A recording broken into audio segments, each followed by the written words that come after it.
Imagine you're an archaeologist, right? You are out in the field, just meticulously brushing the dirt away from what looks like a perfectly preserved fossil. Okay, I'm picturing it. But as you clear the dust, you realize it is not just any fossil. You are looking at the skeleton of a Tyrannosaurus rex, and clutched tightly in its tiny little fossilized claws is a fully functioning, perfectly modern smartphone. Oh, wow. Yeah, your brain would just completely short-circuit trying to process that image. Yeah, I mean, it violates the fundamental laws of cause and effect. exactly. You are looking at a chronological impossibility, just an artifact that fundamentally breaks the timeline of human technological progression. Right.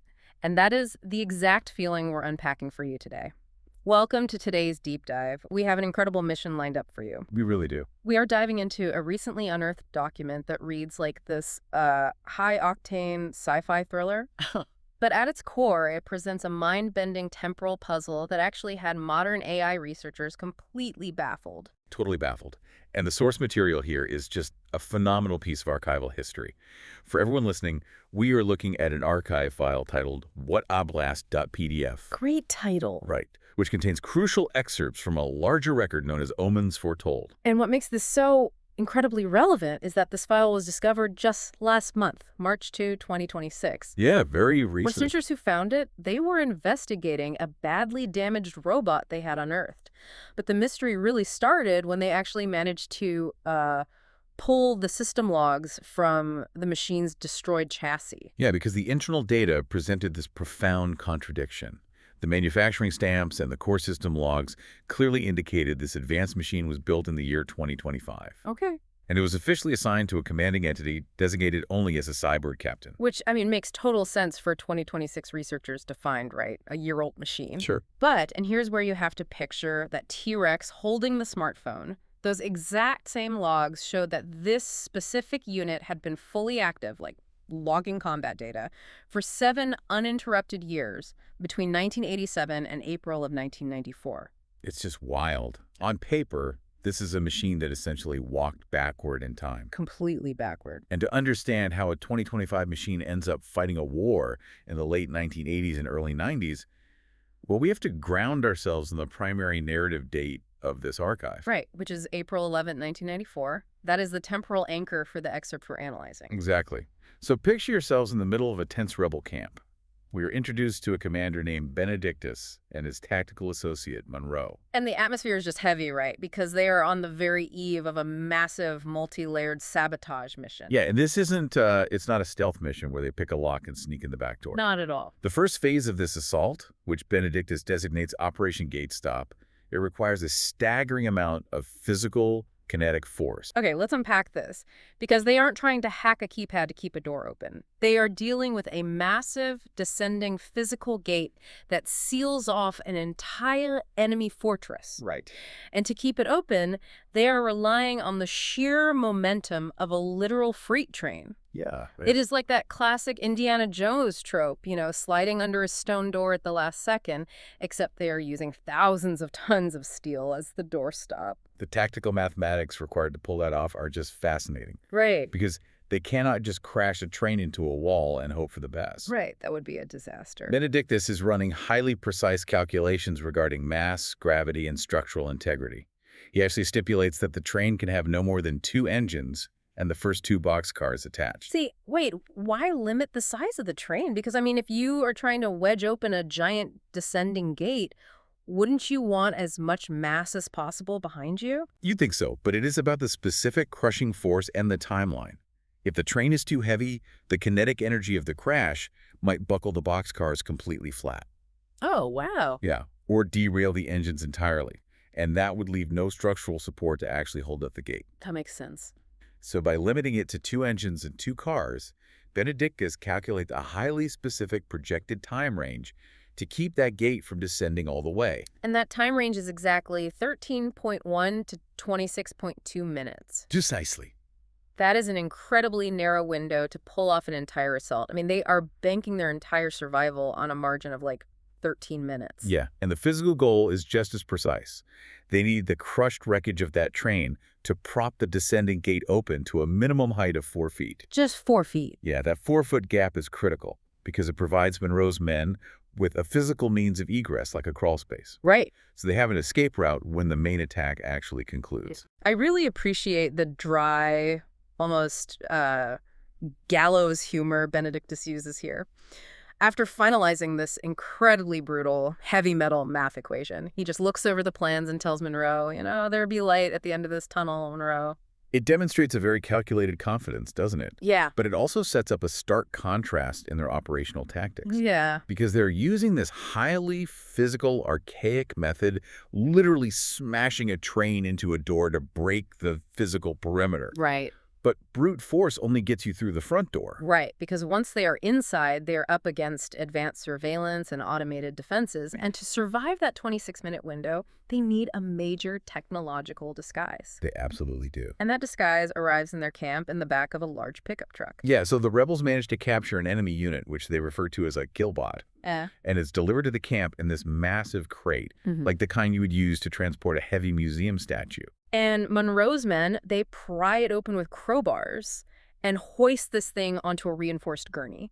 Now, Benedictus already has his own reprogrammed robot working for him, a Recon Unit 5 that he calls Damont. Right. But the document makes it clear this captured killbot is a completely different beast. Oh, totally. It's larger, heavily armored, and just loaded with extra combat modules. But the problem is, it is severely damaged. The rebels disabled it using armor-piercing rounds.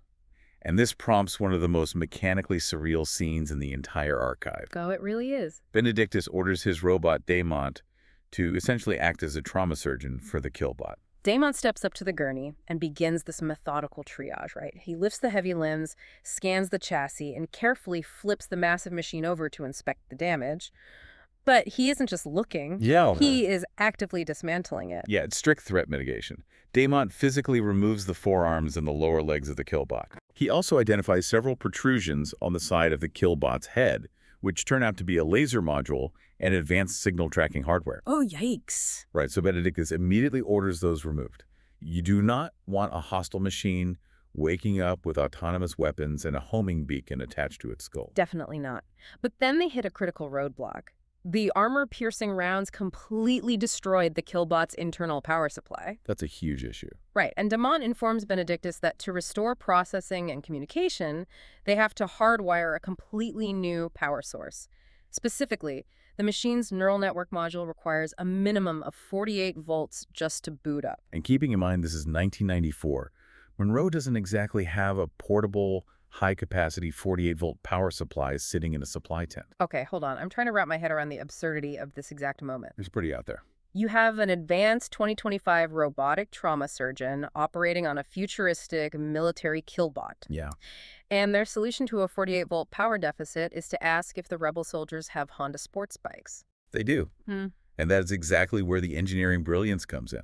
It sounds completely impossible. Benedictus orders Monroe to scavenge 4 Caltric AGM motorcycle batteries from the men's 1994 Honda bikes. And he tells them to grab old jumper cables and about 80 inches of flat metal strapping right off their equipment pallets.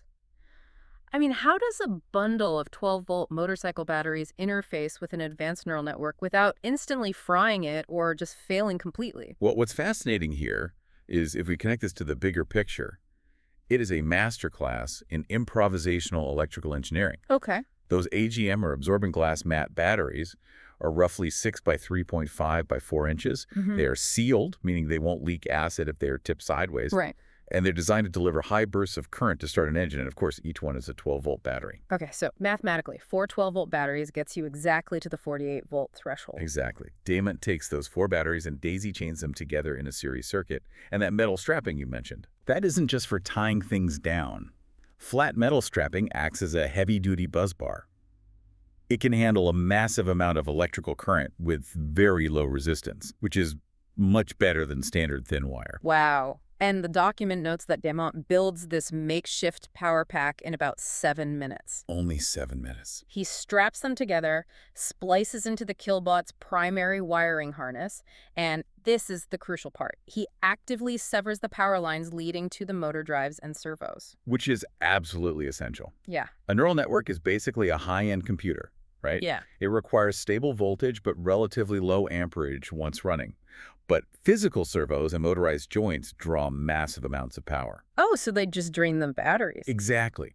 If Damont hadn't disabled the physical drives, the moment the robot tried to move an arm, it would have completely drained those motorcycle batteries in seconds. Right, and they don't need it to walk, they just need its brain. And when Damont finally connects this Frankenstein battery pack, the source material describes a barely audible hum. The optical sensors light up. They successfully revive a futuristic neural network using scavenged motorcycle parts. It's brilliant, but having a powered-up enemy machine is incredibly dangerous. I mean, getting the hardware running only solves the electrical problems. Right. Now, they must conquer the software before the machine's automated protocols try to report back to its original fortress. Okay, here's where it gets really interesting, because Benedictus doesn't just wipe the hard drive and turn it into a remote control car. He orders a complete rewrite of its command and security protocols. He really goes all in. He has Damont craft an incredibly specific, entirely fake identification header to inject into the killbot's digital identity. And the exact string he injects is, quote, CF Recon Unit 5, Acquisition for Capital Research and Management Company, Operation Lightning Strike, Building 6, Line Echo 041-20251-5324680. That is an overwhelming amount of bureaucratic detail. Yeah, it is a lot. Why go through the trouble of creating such a long, convoluted fake ID? Because in advanced digital ecosystems, extreme specificity equals authenticity. Okay. AI security systems are designed to flag anomalies and simplistic intrusions. If a machine just pings back friendly unit, the automated system will immediately interrogate it. That makes sense. But by providing a hyper-detailed string complete with corporate acquisition tags, operation names, and a massive serialized timestamp, Benedictus is exploiting the way AI handles bureaucratic data. Ah. The security system scans it, sees a highly classified, properly formatted asset, and essentially says, well, this looks like legitimate administrative paperwork, let it through. He is basically handing the bouncer at the club a meticulously forged 20-page government dossier instead of a fake driver's license. That's a perfect way to put it. But he doesn't stop at just sneaking past a digital radar. He actively decides to leave a calling card deep inside the system. Yeah, he has Damont embed a Playfair cipher into the code. I'm looking at this and thinking about the irony. Because a Playfair cipher is a manual encryption technique invented in the 1800s. Right. It uses a 5x5 grid of letters to swap pairs of characters. It's completely analog. Why would you use a 19th century grid puzzle inside a 2025 artificial intelligence? Well, this raises an important question about the psychology of their warfare, right? Benedictus isn't trying to create an unbreakable code. He is leaving a deliberate human insult.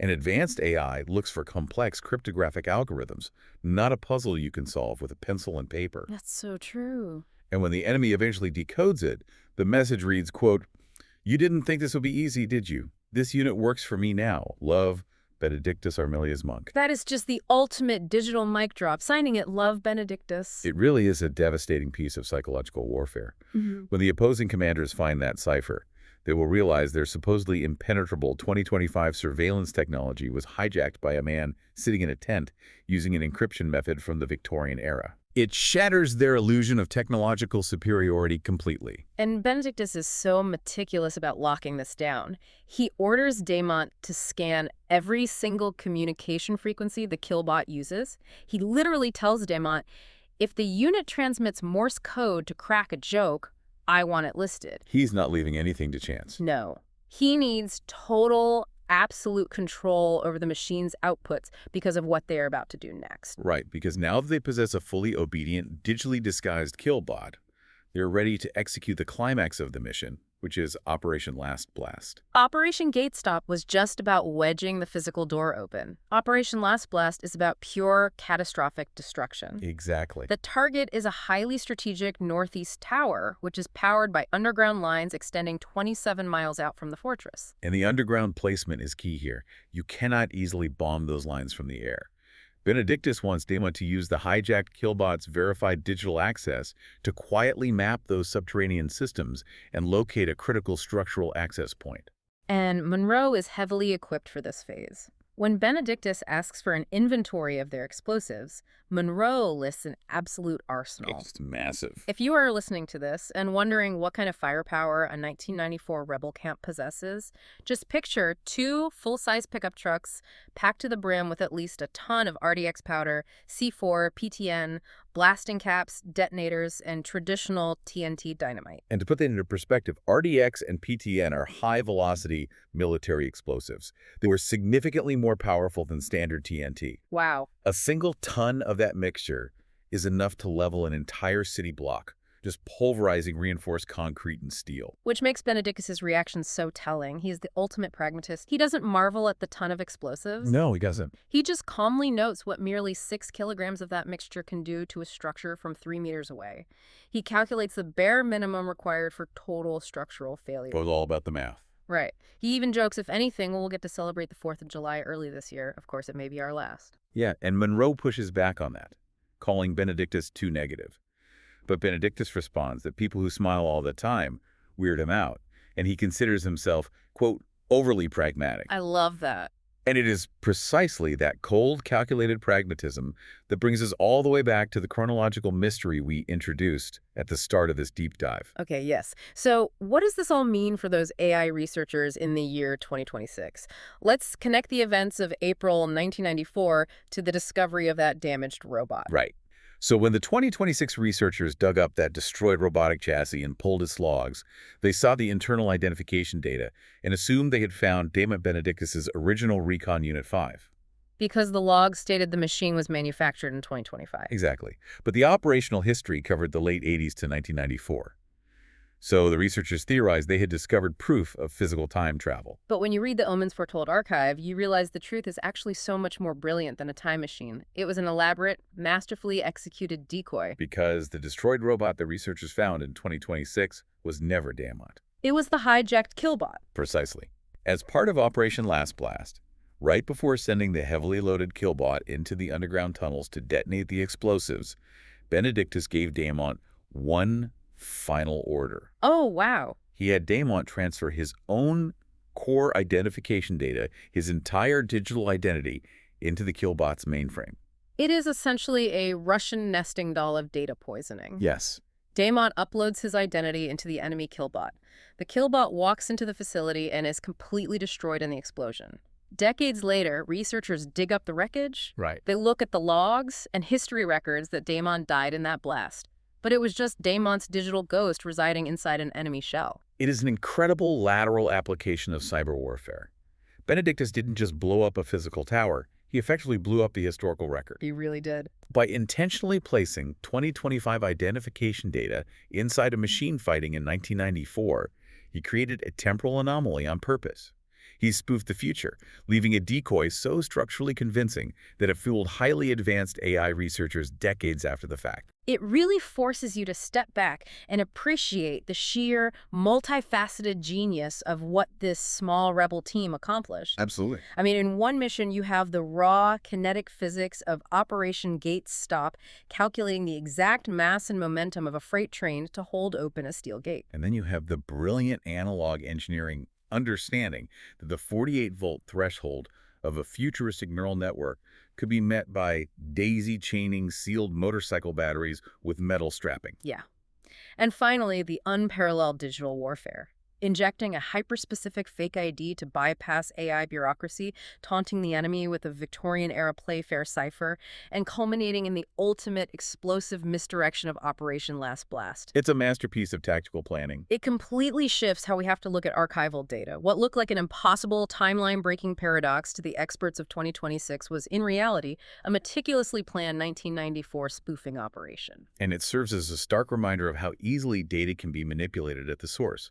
The researchers trusted the digital logs implicitly because, well, numbers and timestamps feel objective. Yeah. Exactly. They never considered that the log file itself was a weapon deployed by a pragmatic commander. Which brings us right back to our archaeologists from the very beginning, staring at that T-Rex fossil holding a smartphone. Only now, you know, the smartphone was planted there on purpose. Right. If a 1994 rebel camp could fabricate a digital ghost using scavenged motorcycle parts and a 19th century cipher and successfully fool AI researchers decades into the future, Wait, what does that mean for the digital foundations of our own modern history? It is a profoundly unsettling concept to sit with. Think about the digital artifacts we rely on every day to prove who did what and when. When our entire history is built on server logs and digital timestamps, how do you prove an event actually happened? That's the terrifying part. Or better yet, how do you prove someone else didn't invent the data just to cover their tracks and disappear into the noise? It definitely forces you to question every permanent record you leave behind. It certainly does. Well, that is all the time we have for today's deep dive. Thank you for joining us as we unpacked this incredible archive. Keep questioning the logs, and we will catch you next time.